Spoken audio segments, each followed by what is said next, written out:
All right, looks like everybody has made it into the Zoom call.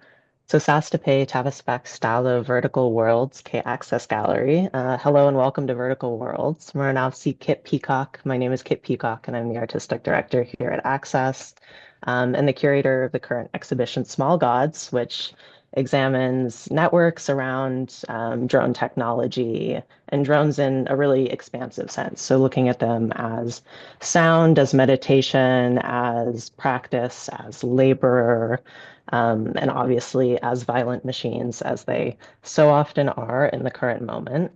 I wanted to begin by acknowledging the Axis Gallery is located on the traditional, ancestral, and unceded territories of the Musqueam, Squamish, and Tsleil-Waututh nations. Some of our panelists are joining from much farther afield than that, so I invite you all to share just in the chat where you're tuning in from if you feel so inclined. So with that in mind, it's my honor to introduce you to three artists, curators, and researchers who've been generous enough to share their practices with us today. So first, Ala Roushan is an artist and curator whose work explores artificial environments at the intersection of art, architecture, and technology. Ala's project Shaping Atmospheres was presented in fall 2024 as an exhibition and symposium exploring the critical implications of today's solar politics and speculations on solar geoengineering. Most recently, she co-directed a new film commissioned for Mudak Museum Lausanne 2025, titled A Shroud Woven of Solar Threads, returning to the ancient sun worship of Mitra thousands of years, ago during a climate crisis. Previously, she produced Breathless at the Power Plant Contemporary Art Gallery, a multifaceted project examining the paradoxes of air and breathing. In 2023, Ala held a research position at the University of Tokyo. She's currently an associate professor at OCAD University. So welcome, Ala. Thank you. Thanks. All right, we've also got Serena Lee joining us today. So Serena is interested in how energy circulates, playing with cinema, movement, placemaking, sound, performance, writing, and collective study. Her artistic practice is a mode of inquiry, unfolding through situated and collaborative processes. Her research on Taijiquan as a method of aesthetic inquiry was shared as an exhibition and study program at Casco Art Institute in Utrecht in the Netherlands in spring 2025. Serena is based between Toronto and Vienna, where she completed a PhD at the Academie der Bildenden Kunstwein. So welcome, Serena. Thanks for tolerating my German pronunciation. All right, and then we are also joined by Steven Cottingham. So Steven Cottingham's work engages with virtual realism and the politics of visualization. His practice critically examines the influence of emerging image technologies through case studies, including body cams, surveillance advertising, military simulation software, and AI in prisons. Cottingham's work has recently been presented at Daisy Bow, Montreal, 2025, Center for Performance Research in New York, Willabale Art Projects, the eighth floor, Catriona Jeffries Entree in Vienna, Natalia Hugh Gallery in Cologne, and Artist Space in New York. He's undertaken residencies with the Canadian Forces Artist Program and the Whitney Independent Study Program, and is currently based in Vancouver. So thanks to all of you for taking the time to join us today. Um, Maybe my first question would be just to get us a little bit situated around your practices. So maybe you could share just a brief snapshot of what you're interested in, what you've been working on, and what networks led you to the drone. Is there a particular order you want us to do this? Because you talked first, maybe it's going to go over to Ala first. All right. Well, thank you. Thank you for the invitation. It's nice to be here. I kind of sort of come at this topic from maybe two trajectories. One is I'm interested in myths and longstanding cultural lineage of technology. The drone kind of topic, which I looked at some years ago, kind of relates to that, but also my current project looking at geoengineering and the longstanding, enduring tendencies that we have in culture and cultural practices. But the other one sort of falls into ecology and specifically concerns related to the atmosphere and the impact of our technological systems on, whether it's sensing disrupting the atmosphere, the militarization of atmosphere, or literally today with geoengineering altering the atmosphere. So, and of course, the drone as an atmospheric instrument sits within that sort of interest and sort of the vertical ecology that it implicates. Sort of briefly where I come at this topic of maybe let others speak and then chat more.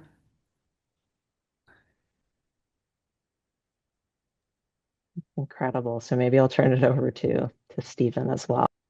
Sure. Yeah. Thanks so much for hosting us, and it's great to be in conversation with all of you. Um, for me, I think the drone is really like an unignorable problem or an issue that's sort of, insofar as it is very much about imagery, this dislocation of sensation through the drone camera and the recipient or operator on the other end. That problem of visuality really, for me, is something that art can weigh in on, if not resolve or address in any way. It's just a problem of imagery. But there's also the sound dynamic. I think drone music is my favorite kind of music, and so it's this collision of this problem and this thing that I enjoy that really brings me into it. Seeing the drone as a figure, I think, is very emblematic of contemporary subjectivity, both in the sense of an instrument of war that tends to be asymmetrical, that is a harbinger of injustice, unfairness, inhuman perspective, but also the sense of the drone as an avatar or bodily subjective projection out into the world, I think says a lot about how individuals conduct themselves in our society right now. And so this piece of technology and its sort of widespread use in many different fields and disciplines is, to me, says so much about where we are and what we're thinking about collectively.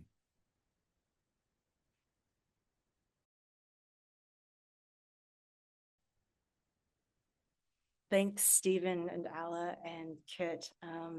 I really have to thank Kitt for your imagination, for inviting me to be part of this conversation, be part of the exhibition. Because to be honest, I hadn't really been thinking about drone in a very imaginative way. So I credit Kitt for this great imagination and inviting me to do a sound piece with this classical Chinese instrument that literally translates as ancient string instrument. And it was something that I've been playing around with before, and that comes out of the main thread of my artistic research over the last number of years, which has focused on the internal martial art of Taiji Chuan. And that is really about circulating energy. So this turn to the sonic dimension actually comes from a longer trajectory of thinking of piano practice and this sort of engagement with an instrument. This is something that I've been thinking of for a long time, and playing the guqin, this ancient string instrument, was a way for me to actually unlearn that relationship to instrumentality. But the guqin is also known, just sort of generally broadly, as yet another technology of energy circulation in Chinese aesthetics, and really like thinking through this kind of mutual resonance between, you wouldn't even think of it in this binary term of agent and instrument, because the guqin and what I understand of martial arts practice, it's all within a sort of cosmological basis of mutual resonance. So this interest in the kind of the vibrational and the sonic for me, and then like how I was trying to connect with Kitt's invitation to think about droneness and the sonic register. This is the cosmology that I've been working through. So that's, I guess, an appetizer. We can get into it a bit more from there. It's amazing. I'm already starting to write down so many keywords where I see overlaps between all three of your practices coming up. So I've got inhuman perspectives and atmospheric technology and this idea of like a resonant body or a body that can act through resonance. I can see that we're going to get into those a lot more in a second here. So maybe we could kick it all the way back to a talk that Ala gave about 6 years ago that I'm sure she hates me bringing up because it's something she's thought about a lot already. But years and years ago, Ala, you gave a talk called Spirits, Ghosts, and Flying Witches that touched on this idea of a drone as a spirit, something that is on an evolutionary trajectory from being like a technological extension of humanity and moving into, a sensing, perceiving body, something that holds itself as an object of its own consciousness. So I think at the time, the conclusion 6 years ago is that drones were not yet of spirit. So I'm curious if has the answer changed in the past 6 years? Yeah, thank you so much, Kit, actually, for taking me back. It's funny, I hadn't really revisited that talk until your invitation. So it was actually interesting to go back. Just for maybe those who don't know, there was a colloquium at the University of Toronto about 6 years ago on sort of the drone and atmospheric issues related to the drone. And I gave this talk titled Spirits, Ghosts, and Flying Witches. And I was really interested in ideas of animism. I was specifically at the time also looking at the work and films of the Thai artist Kitt and Chai, who really uses the drone as sort of an animate spirit within his work. And I was really interested in sort of the mythical presence and the philosophical presence of that object within his work. But it also got me to really start looking at these long-standing, again, cultural and belief systems that connect technological systems to longer sort of imaginaries and cultural systems that are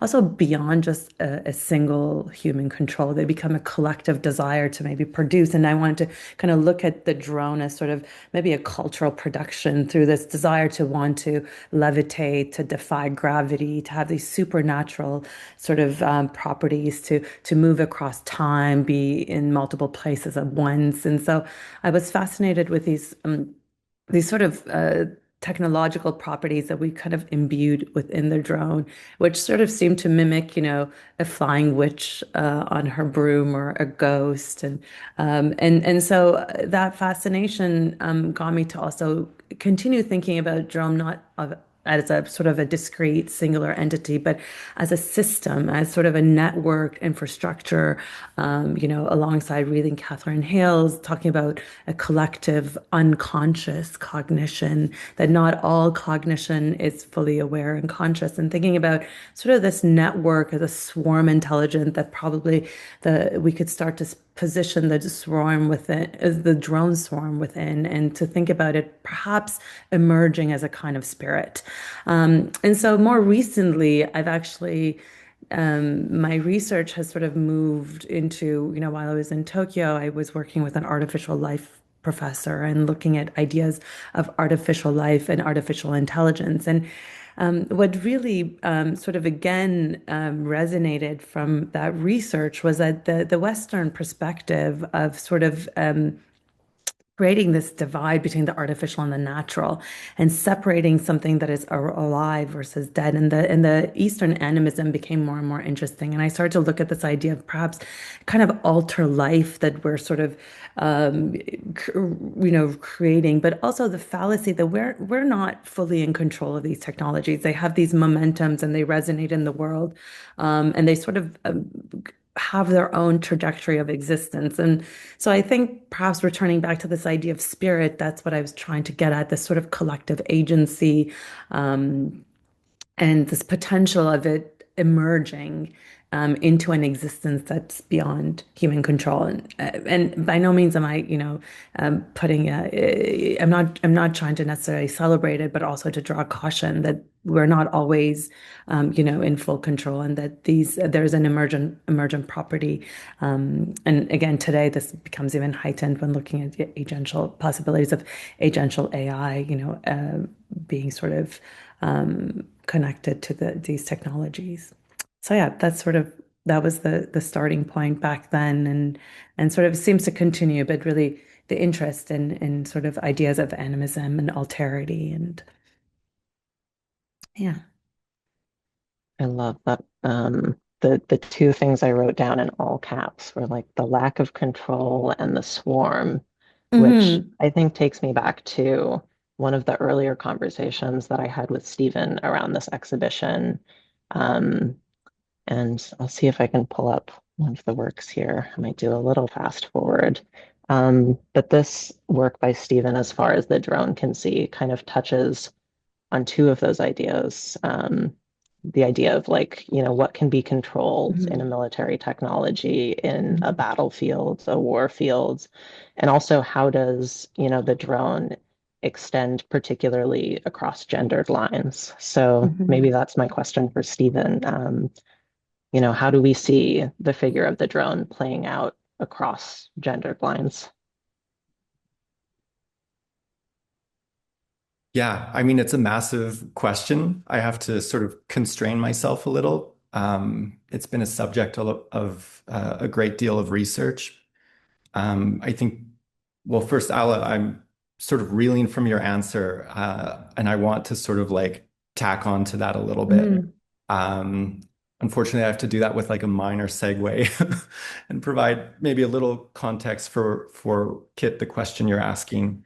Um, I'll say that this strain of research sort of began with looking at the strain of research around war, gender, drones, began with military simulation software, seeing different software engines being used to rehearse and train and prepare for war, as well as for war gaming and being used by hobbyists. And seeing footage from these simulations leak out into the world as if they were footage of real conflicts on national news channels and through journalistic reportage. And it was this discrepancy of the real and the sort of virtualization, the preparation that then became the sort of after the fact illustration that was really interesting to me. But when I got into some of these softwares, I saw very broadly there are no women represented at all within the software, neither as combatants, nor as civilians, nor as casualties. And to me, this is an incredible contradiction in terms of the realism that's sort of touted by these software engines as both the basis of their applicability in military training, as well as in their like thrill for, I guess, gamers and enthusiasts, that there's such a huge discrepancy in the reality of war, not only how it's conducted contemporarily with NATO militaries having significant numbers of women across all trades, but the reality of the impacts of war and who is affected by that on the home front, on the battlefield. So this question of gender became, for me, kind of the most pressing part of being inside of these simulations. Why is it male only? And of course, there's like infinite theories. All of them are sort of disappointing or feel deficient. But to link it directly to the drone, there was this very contentious article that came out 10 years ago by this scholar, Kara Daggett, called Drone Disorientations. And the subtitle was something like Queering Drone, How Drones Queer the Battlefield. And rightfully so, this article was very much criticized and maligned. But I had misinterpreted this article thinking that the author was really suggesting that drones emasculate the warfighter by dislocating the battlefield or by removing what you would call skin in the game, that the person pulling the trigger is quite far away from the explosion, from the impact and the fallout, and that had a certain effect on the typically male drone operator who was not given the honor of risking their life as a true warrior should or whatever. I think for me that feels particularly weak because in the hierarchy of conflict of military institutions, always the responsibility is kind of coming from a place that lacks skin in the game, so to speak, from the headquarters, from the politician, from the commander. But for me, my misinterpretation of this article, at least based on title and subtitle was the suggestion that a drone could offer kind of like agency over selecting a new body, of moving outside of the camouflaged uniform, of moving outside of the sort of gender signifiers that accumulate on the person and into a different mode, which for me, I think is maybe more realized in terms of video games, in terms of selecting avatars who maybe present very differently from the gamer. And so for me, that's where part of the tension around gender and drones comes from, with the addition that the drone is often, we can understand it also as a pejorative to say that someone is a drone, that they are a worker drone, that they have no identity or subjectivity beyond what they're tasked with carrying out. And I think the drone mechanism is sort of illustrating this, in contradistinction to what Ala is suggesting about the swarm and sort of forms of agency that might be difficult to recognize or might require a great leap in our sense of empathy and recognition. But also like that, what is it to be an extension of capital or of powerful systems? Especially in the West, we look at the drone as a tool our own militaries are using, and less as a tool that is bombing our populace. And so I think there's this strained form of co-recognition with the drone where we recognize to be under the thumb of something else.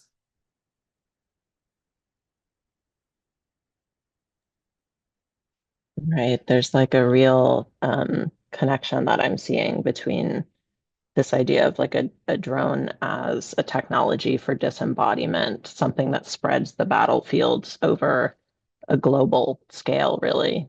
Um, and it kind of gets me thinking about Serena's work in the sense that, there are other productive forces that disembodiment can produce. So maybe I'll pull up a photo of Serena's work in the exhibition. And Serena, do you maybe want to talk a little bit about this idea of disembodiment or drone as a way of moving energy, as a practice of weightlessness?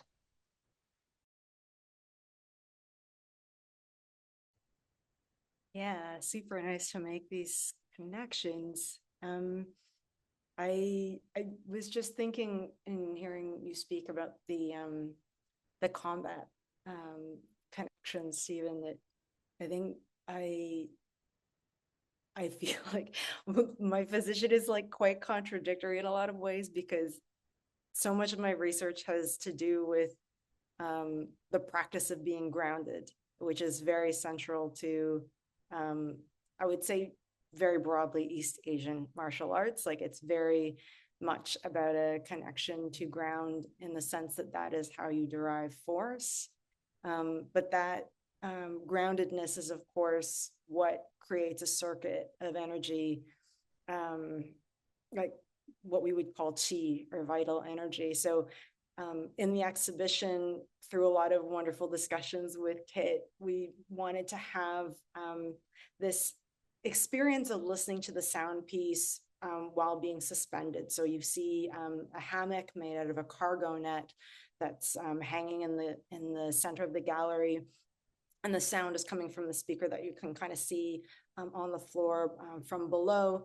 So I wanted to have this experience of a kind of maybe not entirely comfortable, although alluding to the comfort of a hammock in a material that isn't traditionally very hammocky, and the sense of sort of being immersed or held by this sound. But I feel like for me, there is definitely this contradiction to play with in terms of a kind of disembodiment or weightlessness. Because for me, like, the practice is so much about contact. It's so much about a sharing of energy. There's something I think I've thought through a lot in terms of what we consider intentionality or feeling in the sense of martial arts practice, that I feel like the etymology doesn't quite fit with what we would describe feeling in an emotive sense, or it's a different register of affect. So I feel like when I was working on this, I really just wanted to have this experience of practicing the instrument without centering myself and what I wanted to hear or a desire to produce a certain noise, but rather to listen to what is not there. So listen to the resonance of this instrument. So just in case anyone's not heard this instrument before, it's very simple. It's very old. It's just like a long wooden soundboard, basically, with 7 strings, and they're tuned pentatonically. But it's not intended to be played in a kind of concert spectacle setting. It is something that is more of a contemplative or meditative practice that is usually played in a more intimate setting. So it's really like you would be in proximity to the instrument. But this instrument is also sort of figured in these early descriptions of what we can kind of call, I guess, like a proto-scientific principle of mutual resonance, so 感应, which literally translates as stirring, responding, or inciting, inviting, influencing, responding. So it's this notion that there's non-linear causality. And again, this is, it's not coming out of Newtonian physics, right? It is not coming out of a mechanistic cosmology. So I think all of this, I'm just throwing a bunch of things into the air here and seeing where they land, but these were kind of the ingredients that I was playing with, and hence this sort of sense of contradiction in a way, with, yeah, the suspension and the disembodiment that for me are actually, yeah, just kind of tricky in the way that I practice. So yeah, we'll leave it there for now.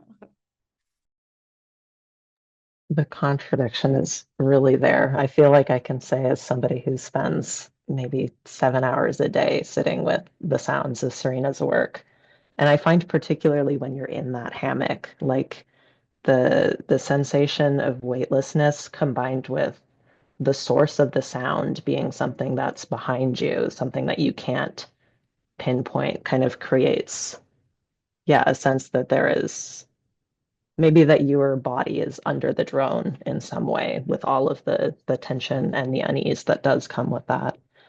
But I wanted to connect that back to something that Ala's talked about before, which is, I guess, an idea of like what was a drone before it was a type of military technology. So in this case, a drone is a type of meditative music that kind of calls you to become aware of something outside of your body. It calls your consciousness outside of the body.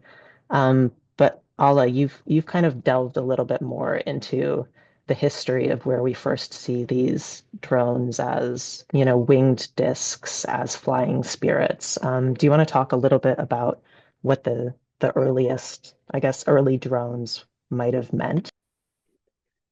I mean, I guess it's a bit of a bit of a stretch, but I was looking at a lot of ancient Persian iconography, specifically Zoroastrian. You could see it still remains in Persepolis. That there's always this presence of a winged disc, and I felt, and even just the talk goes through even just, pop culture. Like there is a clip from the 1980s Dune film, with like these kind of very early crude flying drones, and to things like Blade Runner, that there's always this like rendition of this kind of technological object that flies, that we are able to extend our capacity. But of course, like I think today that is sort of the contradictions for me kind of just collide to what Steven's talking about, this sort of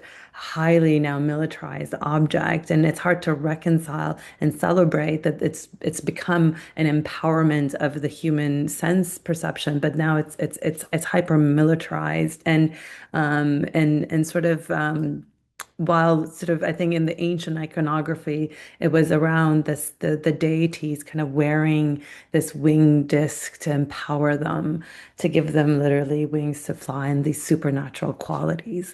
But of course, this sort of Today, also with this kind of augmented computation, it is even computing at sort of rhythms and powers beyond the human. So I think for me, those things kind of maybe relate to ancient desires or ancient tendencies. But of course, I also want to be very cautious, not to say, oh, like, oh, that, I want to be cautious that actually perhaps these tendencies have empowered us in a very destructive way. And of course, to even remember these ancient religions were also part of, empires that were wanting to empower themselves for the expansion of the empire. And the connections, while there's these beautiful iconographies, the connections of some of those desires to want to control the atmosphere, want to levitate and move across time, to be able to territorialize and have a capacity that's beyond human, to be able to overpower perhaps other worlds and other places, seems to have this longer cultural lineage. Um, yeah. Yeah, Which is, I think, some of the absolutely. tensions and cautions that Stephen's talking about, how it actually plays out, how this embodiment plays out in reality. But if I can say, like, what I really appreciate about this exhibition, is that I feel, Kit, you're inviting a kind of an openness to the drone. Like in this moment, it's on, front pages of newspapers in certain ways and is changing as a technology and as a tactic of war. But I think the exhibition is important for expanding it beyond what is in the public consciousness right now, because there are aspects of the drone that Serena is touching on and that Ala, you're sort of articulating too, that I think do have something of an affirmative capacity.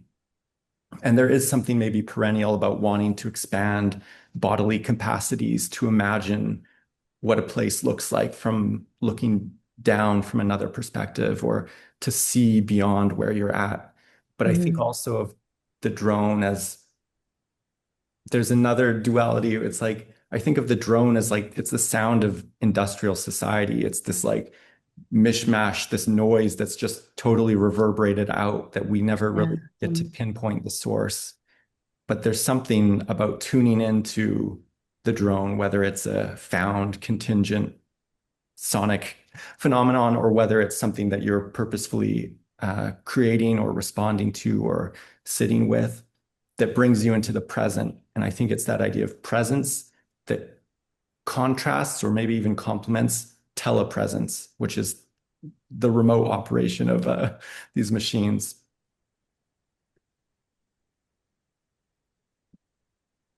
There's so much to go off of here. And I feel like, yeah, there's a real sense of tension when we think about the drone because of the way that it is kind of so boxed in as a military technology, as a killing machine, as a tool of war, that it feels, at least to me, quite impossible to escape those associations, even when we try to think expansively about what a drone can be. And Ala, I think you touched a little bit on this idea of the visual hierarchy of the drone, like this. Um, I what did I write about it? Um, how the drone is a figure in the sky that looks down on us, who can reliably find and punish its subjects. It's an extension of a remote operator who cannot be seen or acted upon in return. Um, so I guess, is there maybe an open question to everyone, is there a way that we can kind of redeploy that power, or is the idea of getting a God's eye view, this incredibly powerful mode of visual perception, is it irredeemable?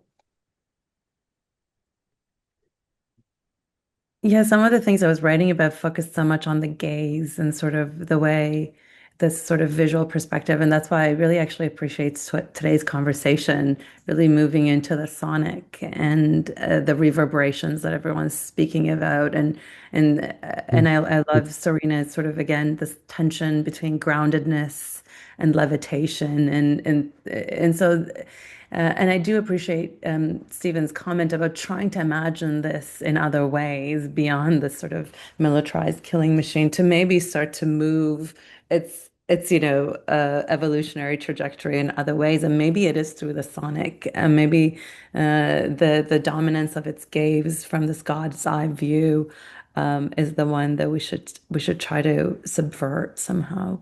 Anyways, but I'll let others tune in.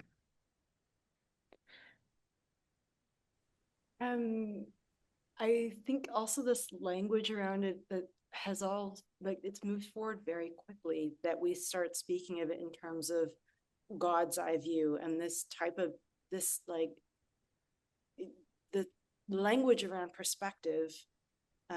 It comes from a certain cultural specificity. A text that I go back to quite often is the Yokhoi book, The Question Concerning Technology in China. And he's written many other books sort of expanding from this notion that there's a very, we've developed a lot of language and framing around the notion of technology within basically modernity, Western culture, and by extension, coloniality. So even to think of God's eye view is to presume that there is a God who is all seeing, and that is not necessarily like that is very culturally specific.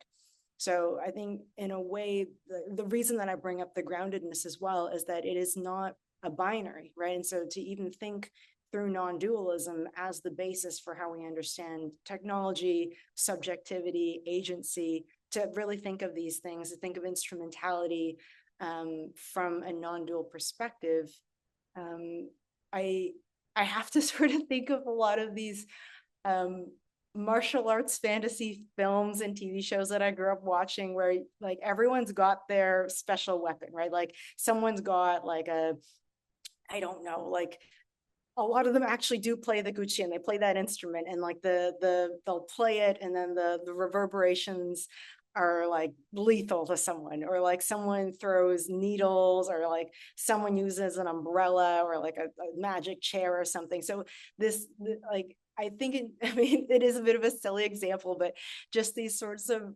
relations with what we might call an instrument, right? Like what and I wouldn't necessarily say that this falls under animism necessarily. It's just that it's recognizing this kind of transformability and relationality in all things. And so I think to come back to like the perspective of drone, and for us to have also been, thanks to like modern capitalism, to have rushed into a certain language around these things, it's because we haven't had, I mean, other than, conversations like this, to really sit with an imaginary of how else we might distribute the sensible, right? Yeah. And I think the sonic is one of these ways, but of course the sonic is not a sense extracted from other senses. Yeah, I feel like the conversation moves so quickly when it comes to drones. And you're right that that first assumption of, an all-seeing God, or the fact that a God's perspective could be used to territorialize and colonize and subjugate is already the biggest, the biggest leap you could make. And yeah, reminds me that it's only really, I think, the first use of aerial surveillance technology. I phrased that wrong. The first use of like aerial photography that led to direct weapon strikes was in the late 70s. The Israeli military started using it against Palestine. It hasn't been since 2010 that commercially available aerial images have been, up for purchase for the public. So it really is like a very new conversation that we're having. So maybe my next kind of thread to lead us along would be, as we're tracing this network around the drone, what other opportunities are we noticing? What trajectories does it point us towards? So, Ala, you mentioned earlier a little bit about kind of where this idea of the atmosphere as an active field, as a place where the drone can act. I guess, what sort of, where has your research into atmospherics taken you? Yeah, I mean, it's less maybe centered around the drone, but I think just looking at our sort of contemporary moment as really culminating in the atmosphere, like when we were talking about global warming and, heat trapping gases, to now really technologies that are proposing reshaping the atmosphere, redesigning the atmosphere. And so, and the atmosphere becoming a very contested space, and this sort of course, with drone technology or satellites, and we start to really understand this vertical space in a different way. And so my recent interest is really looking at like technology like solar geoengineering, which propose injecting aerosols in the upper atmosphere as a way to mediate solar heat. And for me, this question really again has to move beyond the technological, because it's technologically very possible and sort of a very feasible intervention in terms of trying to combat a little bit of our rising temperatures. But again, I wanted to position it in this historical, cultural lineage and really think about it in terms of how we view the sky and how and literally this kind of collective air we breathe. And it's sort of also the sort of tension that seems to be there with like solar radiation and solar heat also took me back to sort of a moment over 4,000 years ago when in the Iranian plateau, the people seem to have turned toward a solar deity during a climate crisis. So it's a moment sort of in geological history that seems to have caused rapid aridification that seems to have been on a planetary scale. And I thought, oh, it's kind of interesting again that this turn to this like divine power to try to mediate the sun essentially to try to control nature. And so I was interested to look at that again in relation with technologies that we built to want to give us these superpowers and this illusion that we could actually control nature, and where they were sort of chanting scripture, we seem to be coding scripts. So this is sort of this next phase of kind of the atmospheric research, which isn't specific to the drone, but of course the drone as a sensing machine plays a part. Right, and Yeah. there's such a reversal there of like, early drone music was really like a call for a deity to take control of, the singer or the listener's body, or this Mm, idea that deity could act through us. And so there's sort of a flip there of the right, desire to become the deity, to do the control, to act upon the right. atmosphere. Yeah, and where does that like, yeah, where does the agency lie? Yeah, that's really interesting. And the sort of sonic history again. Well, so maybe Stephen, we didn't talk too much about your other work in the or in the exhibition, so I'll just speed back over to it. But there's another kind of the last element of the drone that I've been thinking of that we haven't talked about quite yet is that element of virtuality, a point of contact that's mediated and that's transposed. So you have two photographs in the gallery right now, ground cloud and virtual range, which is the one on the screen that's concerned with simulation. So I was thinking, could you just tell us a little bit about the context that these works were made in and maybe where it's leading your practice to next? Yeah. Um, yeah, this work is I would say a photo montage. Um, Earlier this year, I spent some time as part of the Canadian Forces Artist Program I was at the Canadian Army Simulation Center in Petawawa, Ontario. And this is one of the rooms in that unit where soldiers would basically do a variety of different exercises. So the room is this kind of black box with these two projection screens on the end. You can see there's some fake trees in there. Off screen, there's a fan that I thought was like simulating weather, but it was just because it was very warm in the room because there's all these electronics operating. Um, Rifles, machine guns, different vehicle controls can all interact with the screen. So the screen sort of represents a virtual world in which one element of training happens in front of the screen under more, I guess, careful and controlled circumstances than, I don't know, to be shooting guns on a range or firing artillery for real, even on a protected piece of land. This is a sort of more cost-efficient way of doing it, is how it was explained to me.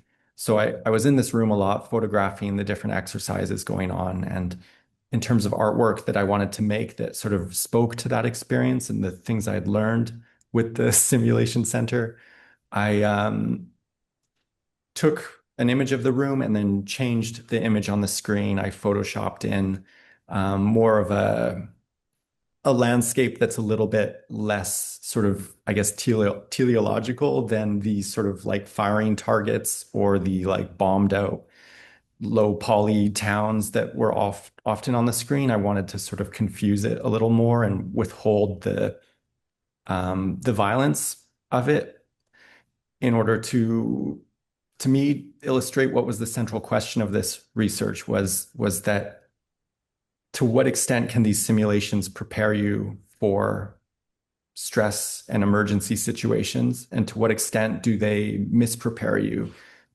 Like, I guess a lot of what I learned about the Canadian forces was the emphasis on preparing for what can't be prepared for, that this is an institution that a lot of its capacities are about addressing emergencies and expecting the worst and planning around um, things that are sort of unthinkable and to an extent, or by definition, unplannable. So there's those contradictions that are interesting to me. And of course, there's a lot of nuance around how exactly these spaces and technologies are used. But for me, it was kind of the central question, considering that the Canadian forces are not currently involved in any conflict. It's the idea of, well, does preparing for conflict simply percept, or does it invite conflict? This emphasis on preparation and on being immersed in these environments, does that normalize it?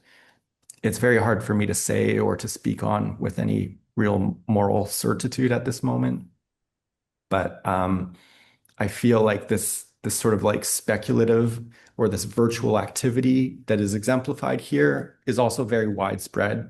Like it's hard to even pick a single example because our society is saturated with this kind of speculative virtualization of immateriality begetting the real, rather than maybe, I don't know if this was ever true of humanity, that we would experience the real and then abstract it into symbolism. Here it feels like the opposite is happening.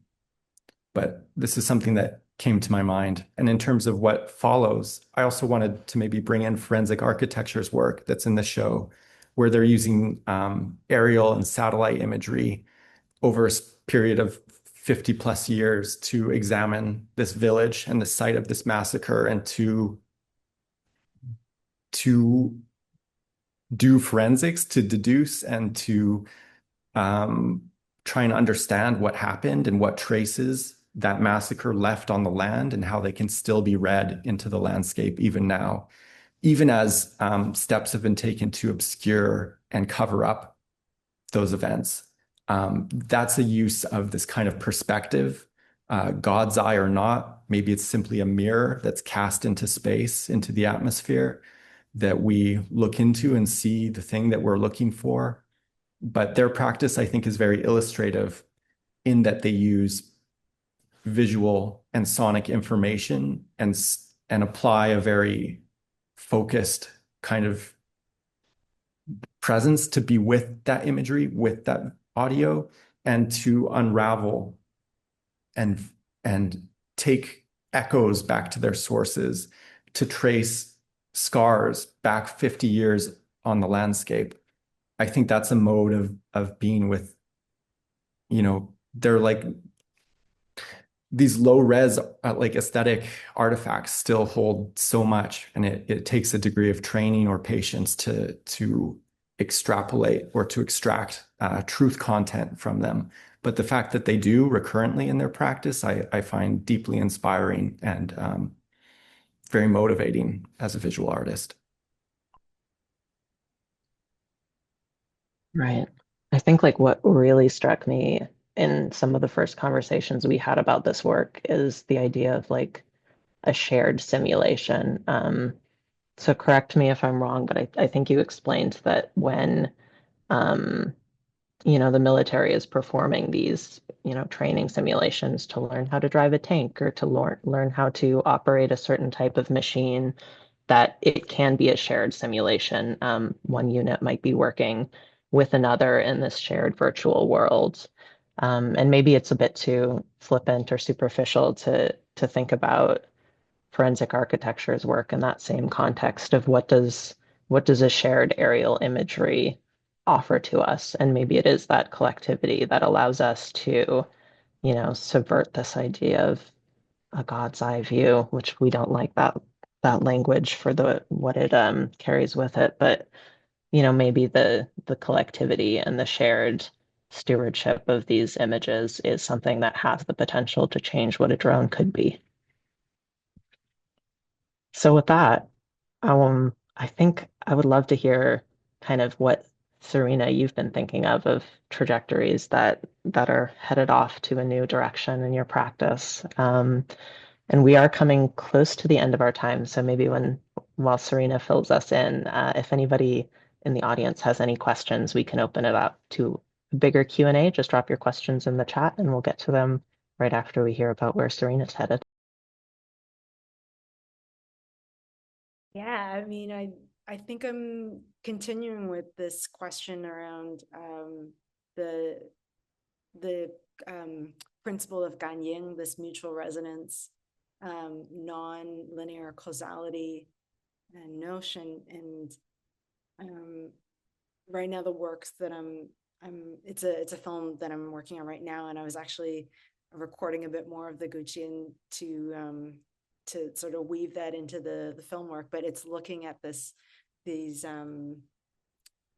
kind of relationship of, I guess, I don't want to say non-instrumentality, because that's also a little bit, it's too it's like to complicate the instrumentality. I'm looking at some writing, calligraphy, and movement, and in terms of somatics and in terms of martial movement, and the space of that as embodied knowledge practice, and how that's also a practice of circulating energy, but also trying to think through our ways of reading, and the ways of reading when you think of writing as a movement practice, and writing in particular, a writing system that is a way of indexically tracing the dynamic force of the world. So that's what I'm working on now.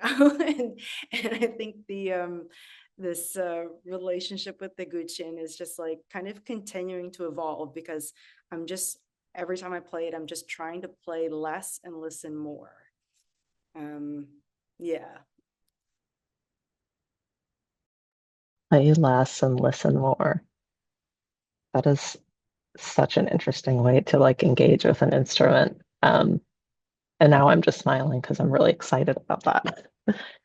Okay, so it looks like we don't have too much going on in the Q&A world, which means that I get to ask you one more question, which I'm thrilled about. I just want to know where I can find more of your work next. What's on the horizon for you guys? Maybe starting with, I guess, Ala? Um, I'm working on a new film, and I'm continuing the sort of the atmospheric research. Can't really say. There's some things on the horizon, can't really say, but yeah, I'm very excited to keep kind of looking at our sort of solar politics, solar relations, and the solar economy, and sort of, and in relation to sort of, yeah, today's urgencies with our climate crisis. So yeah, that's what I'm working on and making the film, and yeah. Remind me to ask you like 100 questions about the solar research after this panel is done. Okay. Stephen, is there anything you're up to that we should? Yeah, I mean, Ala, I'm super interested. I'm definitely going to follow up as well. Um, I'm working on a project using that explores satellite imagery, especially over the Athabasca tar sands area of northern Alberta, and using the satellite imagery and flight simulation imagery to look at what is considered to be the largest sort of human construction on Earth that can be seen from space. And looking at it, it's very confusing to know what you're looking at and what you see in northern Alberta. And so when seen from space, I think I don't know, it's a subject of a future film. What is it that you're looking at? What is this site? What is this monument?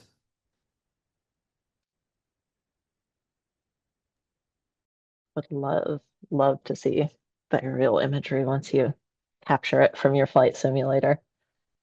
Serena, anything you want to plug, anything you want to share, things you're excited about in the future?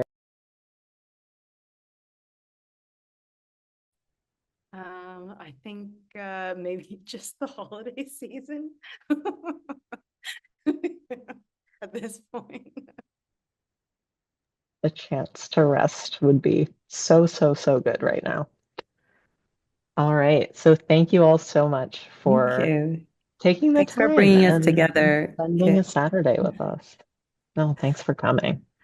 Yeah, thanks for Thanks, tuning in and everyone. keep in touch. Yeah, definitely Stephen and Serena also keep in touch. And thanks for everyone for tuning in. Thanks for making this panel happen, Kit.